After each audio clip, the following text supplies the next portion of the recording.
Well, everyone, this is 2025 Lowe's Ceiling Fan Display Tour, a yearly Fans of Games tradition people seem to really enjoy and I enjoy making. So let's check out what the new offerings are this year. One thing I did notice as I was walking up is that they are using the old green and gold and white Hunter logo for the display. I don't think they've done that in the past, so that's kind of cool. Instead of just the green Hunter text, they actually have the older logo. We'll take a look at some of the Hunter offerings and see if that is maybe making a comeback. That'd be cool.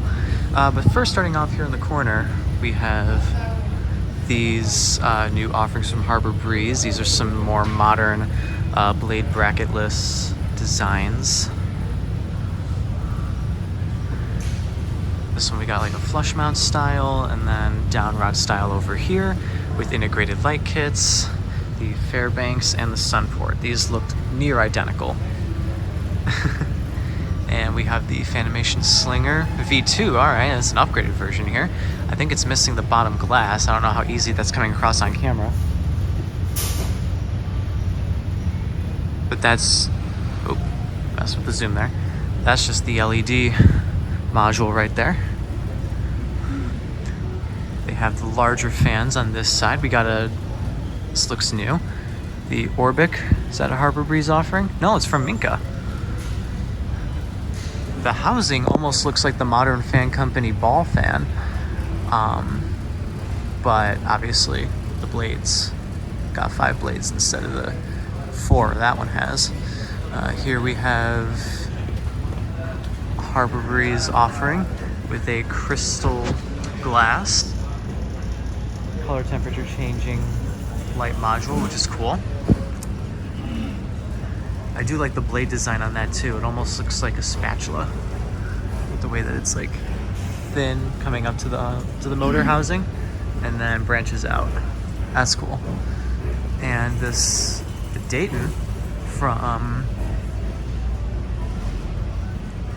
can't tell the brand. Usually they have them like right there. It was like 52-inch globe. I'm assuming Globe is the brand here. I know Dayton isn't making these anymore. Well, they've never made a fan like that to my knowledge. But it's cool. We got color changing integrated light. Not just color temperature changing, but actual color changing. You see we're rotating through the RGB here.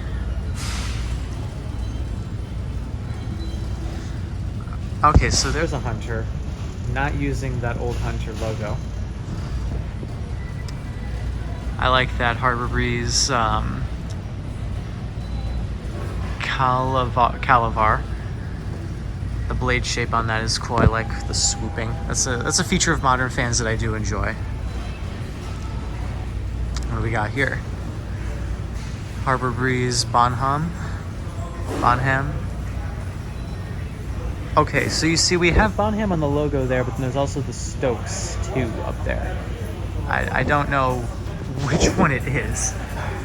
I'm just gonna call it the Stokes. I suppose it's cool how they the blades just kind of meet in the middle there, no screws. Though I don't see how easy that'd be to install. I don't know about that. That's a new wood offering here, the Brayyard. 3-blade there. All right, well that's very empty. This whole side here is very empty.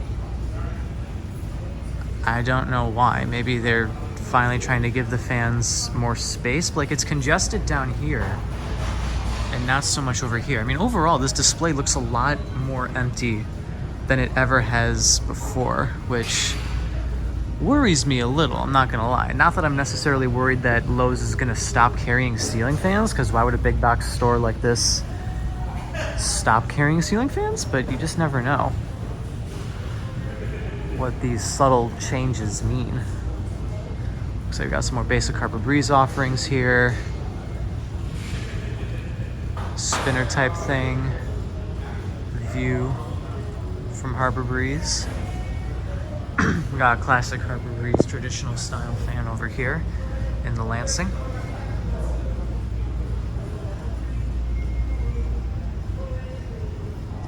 It's usually where they had the tropical fans right here, but it looks like we only have one real tropical offering this year. Right here. The fakest looking leaf blades ever, but I still have a soft spot for fans like these. And they also have fake vents. That's funny.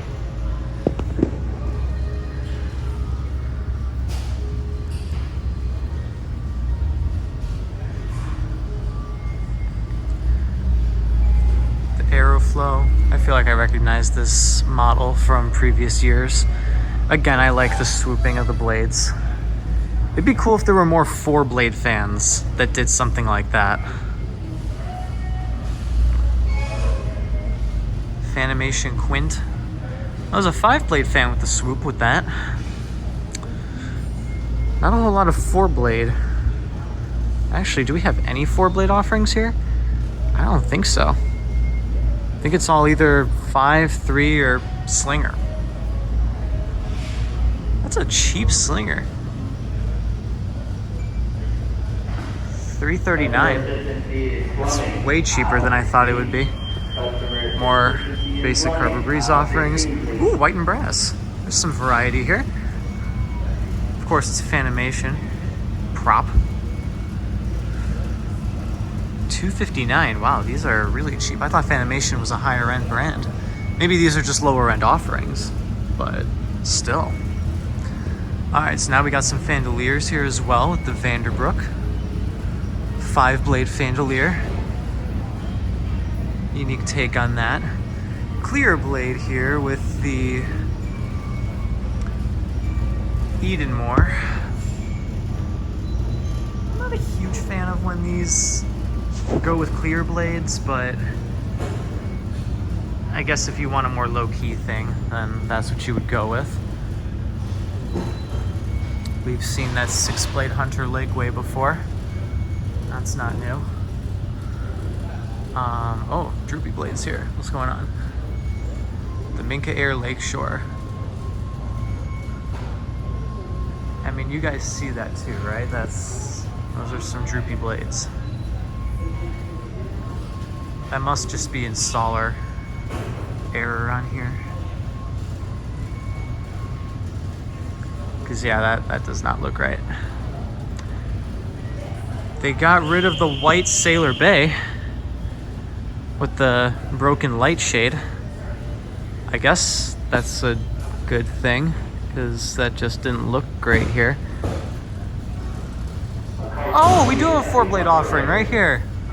One little 4-blade offering in the Port Haven from Hunter. Cool. I have another Sailor Bay over here. Why do they separate the models? They have a Sailor Bay over there, and they have the brushed nickel one over here. That just doesn't make sense. That Sailor Bay has a broken blade. It's unfortunate.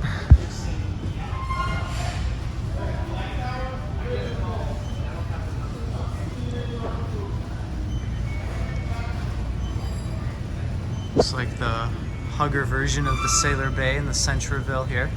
Oh, they did it. They spelled it the fancy way with the R and the E switch, so it's not Centreville, it's Centreville. I know it's not at all how you're supposed to pronounce it, but it's funny to pronounce it that way. Yeah, I wish there was more for me to say about this, honestly, but they took a whole lot out of here.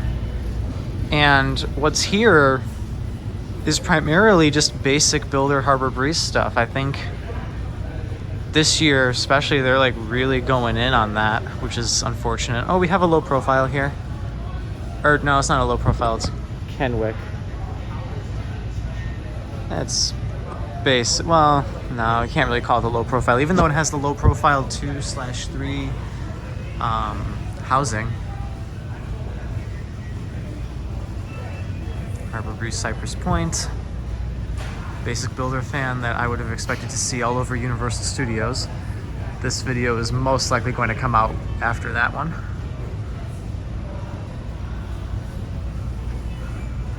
And yeah, I think in terms of the fans section itself,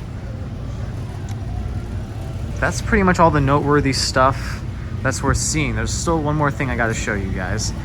Other than this, the Henderson Harbor Breeze, basically a Quorum windmill. A Quorum windmill copy. It looks like. One more thing I wanted to show you guys, which is down here.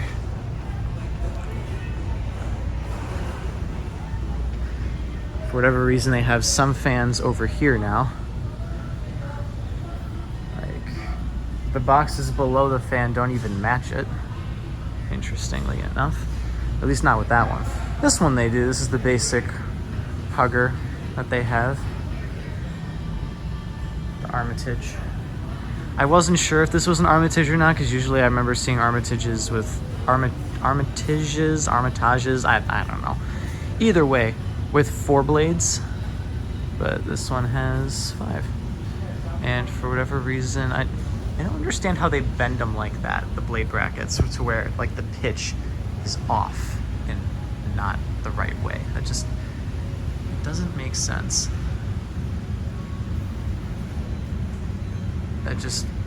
They must be aluminum blade brackets or something if they're that easily bent without actually breaking.